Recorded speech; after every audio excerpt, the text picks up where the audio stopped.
Ketika saya berusia 12 tahun, ibu saya baru mulai cukup percaya kepada saya untuk membiarkan saya tinggal di rumah sendirian. Jadi, ini pasti terjadi saat saya berusia 12 tahun.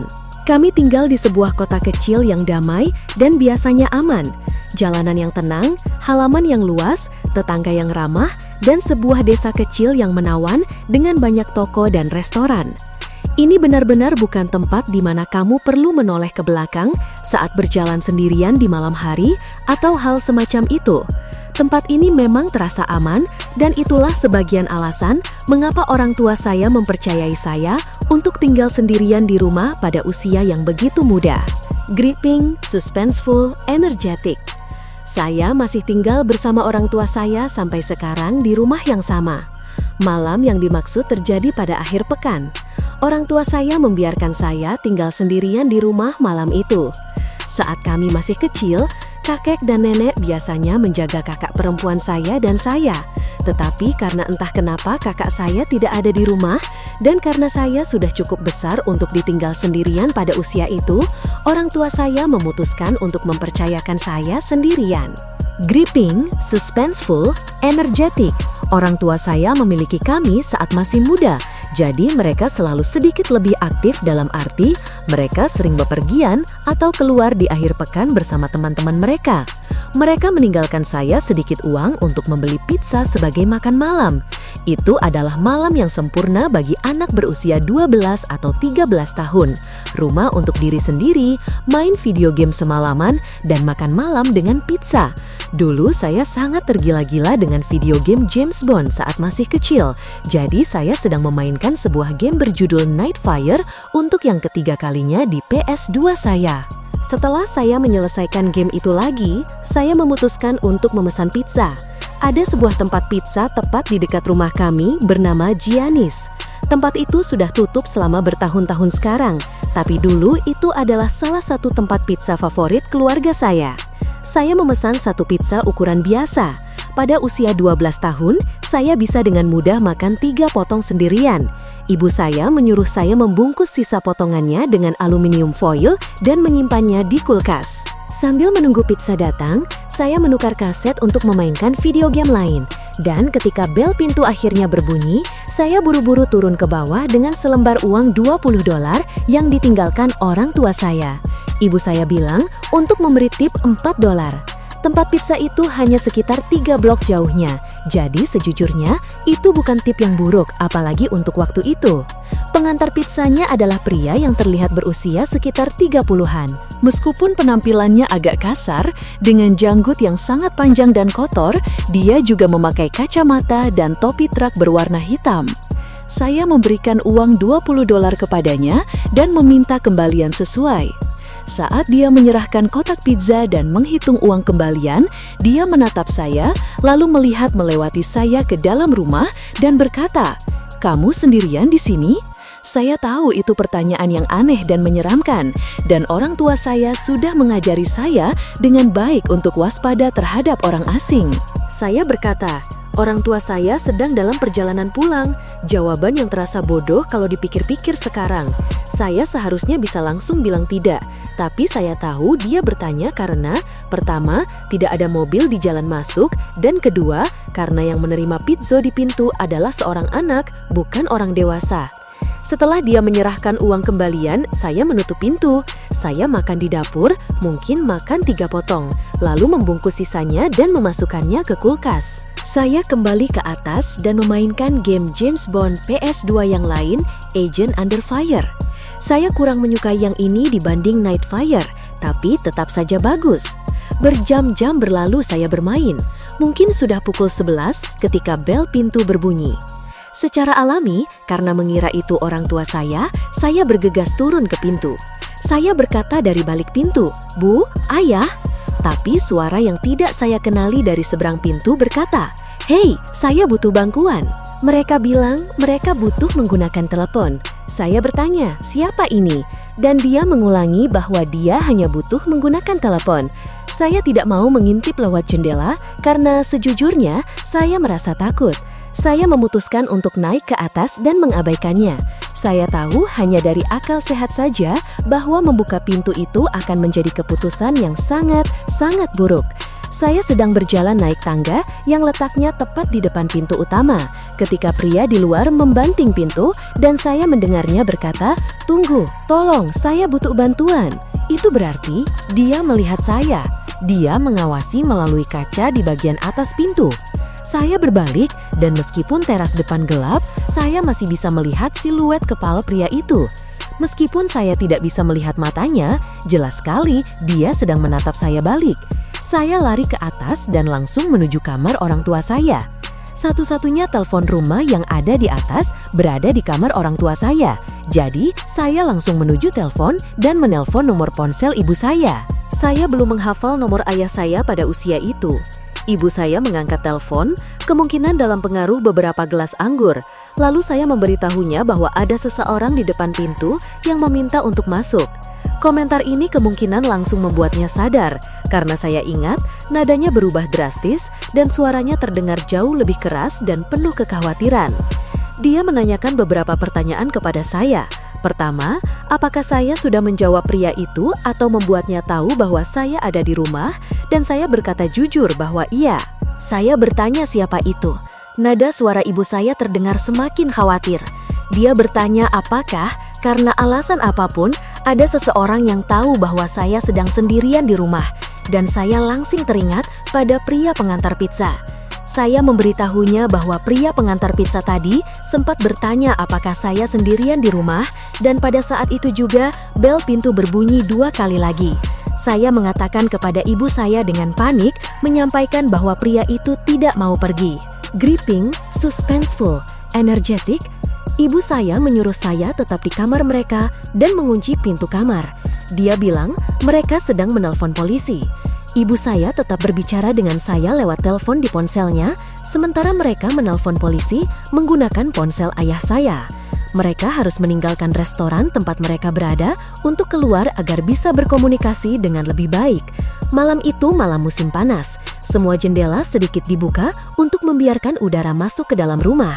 Dan melalui jendela kamar orang tua saya mendengar gerbang di salah satu sisi rumah yang menuju ke halaman belakang terbuka. Gerbang itu terbuka dengan cara yang sangat pelan dan nyaris tak bersuara. Saya memberitahu ibu saya dan dia terus-menerus menyuruh saya untuk tetap diam, tetap di kamar mereka dan mematikan lampu. Saya berkata pelan lewat telepon, bagaimana kalau dia mencoba masuk lewat jendela ruang keluarga? Ibu saya menyuruh saya untuk berhenti bicara dan menunggu polisi. Dia terus berbicara lewat telepon, memberi saya kabar terbaru dari polisi dan perkiraan waktu kedatangan mereka, sambil terus mengingatkan saya untuk tidak berbicara. Gripping, suspenseful, energetic. Saya mulai sedikit tenang ketika saya mendengar suara langkah kaki yang tidak salah lagi di lantai bawah. Langkah kaki seseorang yang sedang berada di dalam rumah, berjalan mondar-mandir. Saya membisikkan hal ini dengan panik kepada ibu saya. Dan saya mendengarnya berteriak sesuatu ke telepon satunya untuk polisi, mungkin sesuatu seperti, "Pria itu ada di dalam rumah, cepat!" Ibu saya menyuruh saya bersembunyi di bawah tempat tidur dan menunggu di sana. Bagi saya yang saat itu berusia 12 tahun, itu adalah momen paling mengerikan dan tidak nyata dalam hidup saya. Satu-satunya hal yang membuat saya merasa agak terlindungi adalah kunci kecil di pintu kamar orang tua saya. Saya mendengar langkah kaki menaiki tangga. Tangga itu berada di dekat kamar saya dan kakak perempuan saya di ujung lorong. Kamar orang tua saya berada lebih jauh di dalam. Suara langkah kaki itu sempat menghilang selama beberapa saat. Saya menduga saat si penyusup masuk ke kamar kami mencari-cari. Gripping, suspenseful, energetic. Ibu saya memberitahu saya bahwa polisi akan mendobrak masuk dan agar saya tidak bergerak sampai mereka sudah berada di dalam. Saya mendengar langkah kaki di lorong mendekat ke arah kamar sampai akhirnya berhenti di depan pintu kamar, lalu mereka mencoba menekan gagang pintu, hanya untuk mendapati bahwa pintu itu terkunci. Mereka mencoba beberapa kali, seolah-olah itu bisa secara ajaib membuka kunci pintu. Lalu terdengar ketukan pelan di pintu, tapi orang di sisi lain tidak mengucapkan sepatah kata pun. Mereka mencoba gagang pintu sekali lagi sebelum saya mendengar langkah kaki berjalan kembali menyusuri lorong, lalu menuruni tangga, dan suara itu menghilang lebih jauh ke dalam rumah. Saya berusaha sekuat mungkin untuk tidak menangis selama itu. Saya bahkan tidak membisikkan apapun ke telepon karena saya terlalu takut untuk mengeluarkan suara sekecil apapun. Akhirnya ibu saya memberitahu bahwa polisi sudah tiba, tapi saya tetap harus diam di tempat.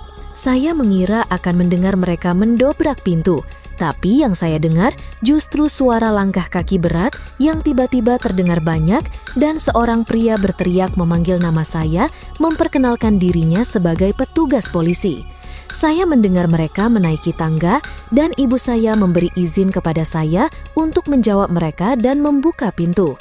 Ada 2 petugas polisi di lantai atas saat saya membuka pintu, lalu 2 lagi di lantai bawah. Gripping, suspenseful, energetik. Mereka tidak perlu mendobrak pintu depan karena pintu belakang dibiarkan terbuka lebar. Jendela geser di belakang juga terbuka sepenuhnya, yang jelas merupakan titik masuk awal. Saya harus berbicara dengan polisi dan menceritakan semua yang terjadi, termasuk kecurigaan saya terhadap pria pengantar pizza, sementara orang tua saya mendengarkan lewat telepon. Mereka sedang dalam perjalanan pulang, dan saat mereka tiba di rumah, hanya ada 2 petugas polisi yang masih berada di sana. Dengan laporan polisi yang mencantumkan catatan tentang pria pengantar pizza, mereka mengatakan akan melakukan penyelidikan. Orang tua saya membawa saya ke Gianni's Pizzeria pada malam berikutnya dan meminta saya untuk menunjuk pria itu jika saya melihatnya. Ketika saya tidak melihatnya, mereka bertanya kepada manajer siapa karyawan yang sesuai dengan deskripsi pengantar yang saya jelaskan. Dia mengatakan itu pasti Phil yang saat itu sedang mengantar pesanan. Setelah mendengarkan penjelasan seluruh kejadian, dia mengatakan tidak mungkin itu Phil dan meminta kami untuk meninggalkan tempat. Singkat cerita, orang tua saya membuat keributan besar di pizzeria itu dan mengatakan mereka tidak akan pernah lagi berlangganan di sana. Kami pergi ke mobil dan menunggu di tempat parkir. Kami menunggu hampir 1 jam dan ketika dia tidak juga muncul, kami pun pergi. Gripping, suspenseful, energetic. Orang tua saya berpikir itu karena manajernya menelpon atau mengirim pesan kepada karyawan itu yang membuat dia tidak kembali, tapi siapa yang tahu? Orang tua saya menghubungi beberapa pengacara yang pada akhirnya tidak mau menangani kasus ini karena kurangnya bukti yang kuat dan pada dasarnya mengatakan itu hanya akan membuang-buang waktu.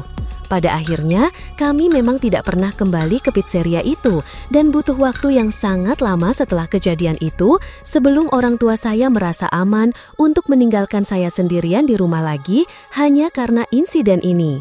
Gripping, suspenseful, energetic. Pada akhirnya, saya memang berpikir bahwa itu adalah pria pengantar pizza atau setidaknya seseorang yang berhubungan dengannya. Karena siapa lagi yang akan tahu bahwa saya sedang sendirian di rumah malam itu? Saat saya remaja, orang tua saya dan saya pindah dari California ke daerah terpencil di Idaho Utara. Orang tua saya baru saja pensiun dan membangun rumah impian mereka jauh di pedalaman. Kami tidak memiliki tetangga yang terlihat, hanya hutan lebat yang tampak tak berujung yang berbatasan langsung dengan tanah Taman Nasional dan area penebangan milik pabrik kertas. Rumah itu sangat besar, 2 lantai, sebuah gym, bar lengkap, dan ruang biliar, serta pengaturan bioskop sungguhan di ruang bawah tanah. Rasanya seperti rumah impian banyak orang, terpencil, tenang, sempurna. Atau setidaknya begitu kelihatannya. Saat itu saya sedang berpacaran dengan kekasih saya di sekolah menengah. Suatu malam, ketika orang tua saya sedang pergi berkencan di pusat kota, saya mengundangnya untuk datang dan bersantai sambil menonton film. Kami benar-benar sendirian. Saya membuka sebotol bir, saya masih di bawah umur tapi saya pikir tidak akan ada yang peduli, dan kami turun ke ruang bioskop untuk menonton Gladiator. Semuanya dimulai dengan normal, tapi entah bagaimana sekitar pertengahan film, mungkin mendekati tengah malam, ada sesuatu yang berubah dalam diri saya. Tiba-tiba saja, saya diliputi oleh perasaan ingin melawan atau kabur. Rasanya seperti tubuh saya merasakan sesuatu yang tidak bisa dilihat oleh pikiran saya. Jantung saya berdebar kencang dan saya terus melirik ke arah jendela-jendela yang tidak tertutup di belakang kami yang menghadap ke hutan gelap gulita. Saya tidak ingin membuat pacar saya ketakutan, jadi saya menyimpannya sendiri. Sebenarnya, suasana sempat memanas di antara kami selama menonton film, tapi sepanjang waktu itu saya tidak bisa menghilangkan perasaan bahwa kami sedang diawasi. Saya tidak tahu dari mana, tapi saya tahu. Setelah film selesai, saya mengantarnya naik ke atas dan keluar ke mobilnya. Rumah kembali sunyi senyap. Dia mengemudi pergi dan saya berbalik untuk masuk kembali ketika saya teringat bahwa saya meninggalkan lampu di bar, ruang biliar, dan ruang bioskop tetap menyala.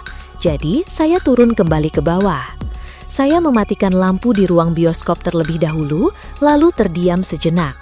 Mata saya tertuju pada jendela besar yang menghadap ke halaman belakang dan saat itulah saya melihatnya. Seorang pria.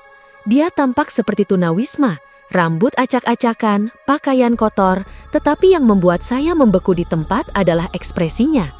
Dia memiliki senyuman paling besar dan menyeramkan yang pernah saya lihat, dengan mata terbuka lebar yang menatap tajam dan tampak benar-benar gila. Dan di tangannya ada sebuah pisau. Dia dengan lembut mengetuk-ngetukkan pisau itu ke kaca, berulang kali. Awalnya saya pikir saya berhalusinasi. Saya perlahan mundur dan pergi ke ruang bar untuk mematikan sisa lampu yang masih menyala. Ruang itu memiliki pintu kaca geser yang juga menghadap ke hutan. Saya menyalakan saklar dan menyaksikan dengan ngeri saat pria itu dengan tenang berjalan dari jendela ke pintu, masih tersenyum, masih menatap. Pada titik ini, jarak kami kurang dari 1 kaki, hanya terpisah oleh kaca. Dia tidak mencoba masuk, dia sama sekali tidak bergerak, dia hanya mengawasi saya. Saya naik ke atas tanpa sepatah kata pun. Saat itu juga, orang tuaku masuk melalui pintu. Aku berkata kepada mereka, "Aku rasa aku perlu pergi ke bangsal psikiatri atau semacamnya. Sumpah, aku baru saja melihat seorang pria dengan pisau mengawasiku dari luar." Wajah ibuku langsung pucat, mata ayahku menyipit, dan tanpa sepatah kata pun, dia pergi ke berangkas senjata, mengambil senapannya, dan bergegas keluar untuk memeriksa properti. Aku bertanya kepada ibuku apa yang sedang terjadi, dan dia berkata, sudah ada beberapa kasus pembobolan di daerah ini. Gripping, suspenseful, energetik. Seorang pria berkeliaran di hutan mencoba masuk ke rumah-rumah. Deskripsi yang kamu berikan sangat cocok. Polisi dipanggil, tetapi mereka tidak menemukan apapun. Tidak ada tanda-tanda masuk, tidak ada jejak kaki, hanya hutan gelap yang dingin. Seharusnya semuanya berakhir di situ, tapi ternyata tidak. Malam itu, saat aku mencoba tidur, aku bisa mendengar suara ketukan pelan di bawahku. Kamarku ada di lantai 2, tepat di atas ruang bioskop. Gripping seperti logam yang mengetuk kaca dengan lembut. Aku mencoba meyakinkan diriku bahwa itu bukan apa-apa. Ketukan itu berlangsung selama berjam-jam. Ini terjadi malam demi malam selama berminggu-minggu. Terkadang berhenti, terkadang aku terbangun pada pukul 3 dini hari dan mendengarnya samar-samar lagi. Suatu malam, aku bahkan mengira mendengar suara langkah kaki di atap. Aku memeriksa jendela, tapi aku tidak pernah melihat siapapun. Gripping, suspenseful. Aku tidak bisa menghilangkan perasaan bahwa aku sedang diintai, diawasi. Lalu musim dingin batang. Orang tuaku harus pergi keluar kota selama beberapa hari, tapi mereka masih merasa cemas tentang apa yang telah terjadi. Sebelum mereka pergi, mereka memberiku senapan untuk berjaga-jaga. Kami juga punya seekor anjing Rottweiler besar, anjing paling manis yang pernah kau temui, dan benar-benar diam kecuali jika memang ada sesuatu di sana. Suatu malam, saat aku sendirian di rumah, aku mendengar suara langkah kaki yang pelan dan berderak di salju di luar, berat dan disengaja. Anjing itu berdiri, telinganya terangkat dan mulai menggeram, pelan dan dalam, ke arah pintu depan, lalu menggonggong, buas, keras dan tanpa henti. Dia hanya melakukan itu jika benar-benar melihat sesuatu. Aku tetap diam. Aku tidak ingin siapapun yang ada di luar sana tahu bahwa aku ada di rumah. Gripping, suspenseful, energetic. Aku tidak bergerak. Lalu terdengar ketukan, pelan, hampa dan seolah mengejek. Aku tidak menjawab. Malam itu aku tidur dengan senapan di sampingku, pintu terkunci, tirai tertutup, anjing di kakiku. Keesokan paginya, aku keluar dan melihat sesuatu yang membuat perutku terasa mual. Jejak kaki manusia yang masih segar mengelilingi seluruh rumah. Mereka berhenti di setiap jendela, seolah-olah seseorang mencoba mengintip ke dalam, mencari diriku. Aku mengikuti jejak kaki itu di sekitar properti dan akhirnya mereka mengarah ke dalam hutan. Aku mengikutinya mungkin setengah mil sebelum jejak itu mulai berkelok-kelok, menyimpang, berputar kembali, seolah-olah siapapun yang membuatnya sedang mencoba mengecewaku agar kehilangan jejak. Aku memutuskan untuk kembali. Sesuatu dalam diriku mengatakan bahwa melanjutkan langkah adalah ide buruk. Malam itu, suara ketukan itu kembali lagi. Kali ini lebih keras. Gripping, suspenseful. Aku tahu itu dia. Aku membuka kunci pintu, mengambil senapan, dan melangkah ke dek lantai 2. Aku menyalakan lampu kabut yang menerangi halaman belakang. Di sana dia berdiri, pria yang sama, senyum yang sama, dan mata mati yang sama. Dia memegang pisau lagi, menatapku langsung, seolah-olah dia bisa melihat tembus ke dalam diriku. Aku mengangkat senapan dan berteriak, "Kalau kamu tidak pergi, aku akan tembak kamu tepat di tempat."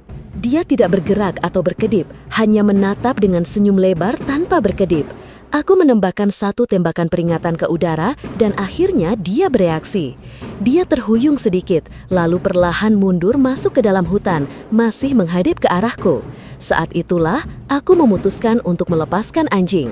Aku berlari turun ke bawah, membuka pintu geser, dan melepaskannya. Dia melesat ke dalam hutan seperti peluru hitam, menggonggong dan menggeram. Gripping, suspenseful, energetik.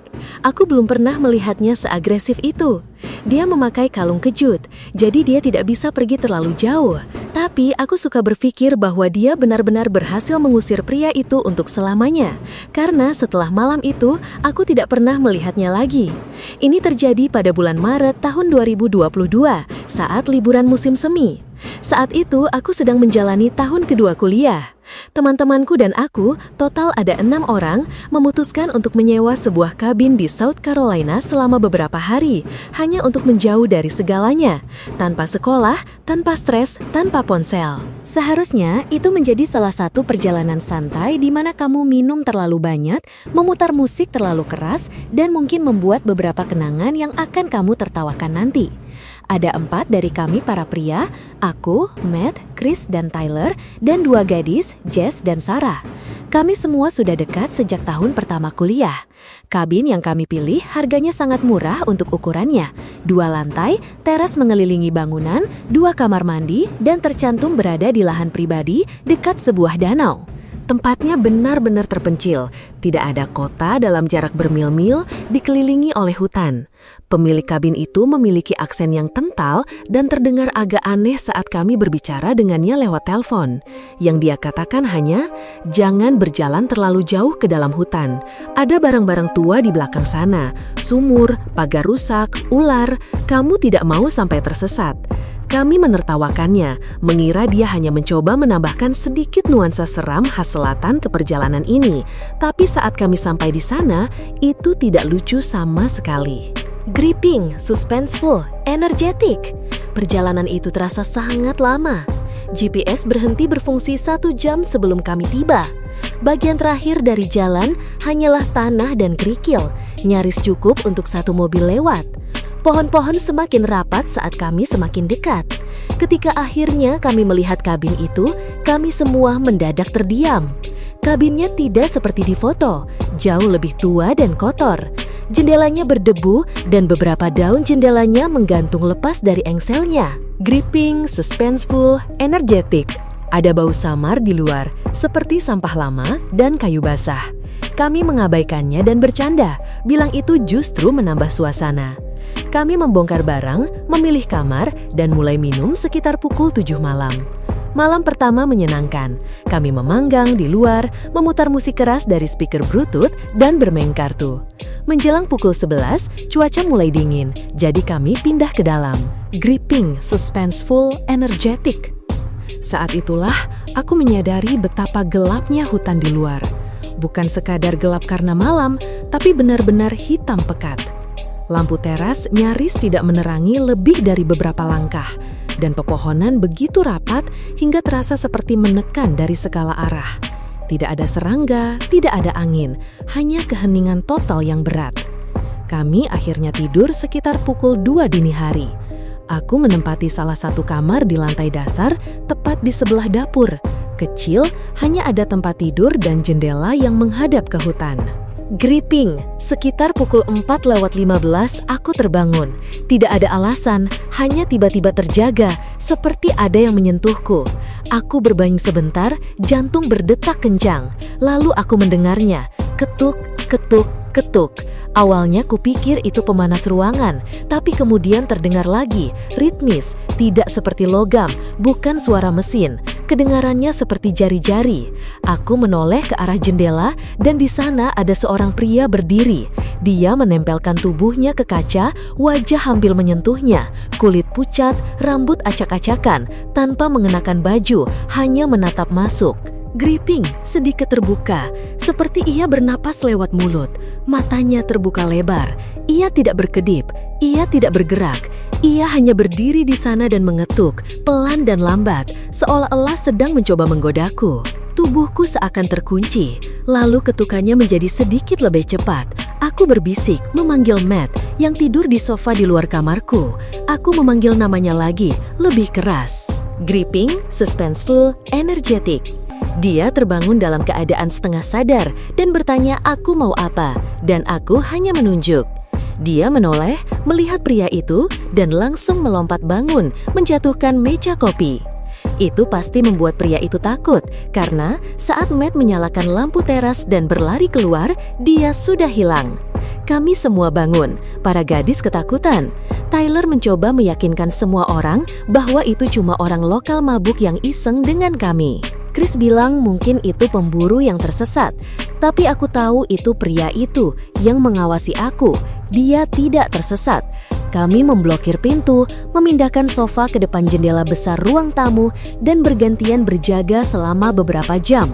Tidak ada kejadian lain malam itu. Keesokan paginya kami keluar.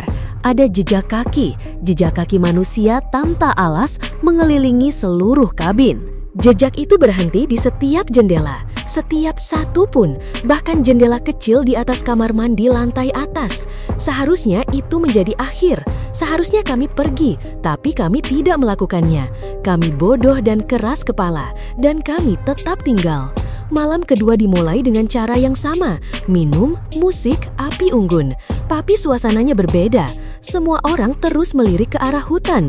Jess tidak minum, dan Chris tetap membawa pisau berburunya di sabuk.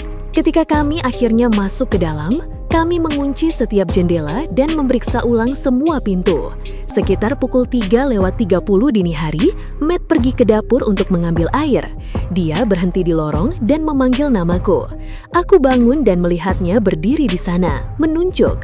Ada seseorang di dapur, pria dari sebelumnya, tapi kali ini dia ada di dalam, telanjang.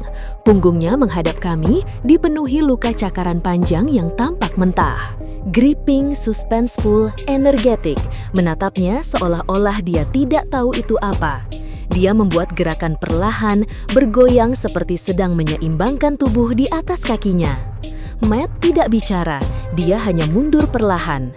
Kami semua berkumpul diam-diam di pintu masuk lorong. Aku memegang pisau lipat, Sarah memegang batang pemantik api, dan Chris mengambil salah satu kaki kursi yang sebelumnya dia patahkan saat mencoba bercanda. Kami menyalakan lampu. Pria itu sudah tidak ada. Pintu belakang terbuka lebar, tapi tidak rusak, tidak dipaksa, hanya terbuka begitu saja. 20 menit kemudian kami pergi. Tidak ada yang membantah. Kami hanya mengepak barang-barang penting, dompet, kunci, ponsel, dan menyetir melewati hutan sampai mendapat cukup sinyal untuk menelepon sheriff. Saat kami bertemu dengan wakil sheriff di sebuah restoran di pinggir jalan raya, dia sama sekali tidak terlihat terkejut. Dia bertanya apakah ada yang terluka, lalu berkata, "Ya, kami memang pernah ada masalah dengan orang-orang yang tinggal sembarangan di hutan itu, tidak selalu waras." Kami mencoba menjelaskan bahwa ini bukan sekedar tunawisma. Pria ini mengawasi kami, datang 2 malam berturut-turut dan entah punya kunci atau entah bagaimana bisa masuk. Wakil Syarif itu hanya mengangguk seolah sudah pernah mendengarnya sebelumnya. Saat kami menyebut pemilik kabin, ekspresinya seolah-olah menunjukkan bahwa dia mengenal orang itu. Iklan kabin itu menghilang beberapa hari kemudian, benar-benar terhapus dari semua situs penyewaan. Kami tidak pernah mendapat jawaban dan tidak pernah mendapat telepon. Kami bahkan tidak pernah mendapatkan kembali uang deposit kami. Tapi wajah itu, cara dia menatapku melalui jendela, kadang masih kulihat saat terbangun di malam hari. Kami tidak banyak membicarakan perjalanan itu lagi, tapi sejauh yang ku tahu, tidak ada dari kami yang pernah kembali ke Carolina Selatan sejak saat itu.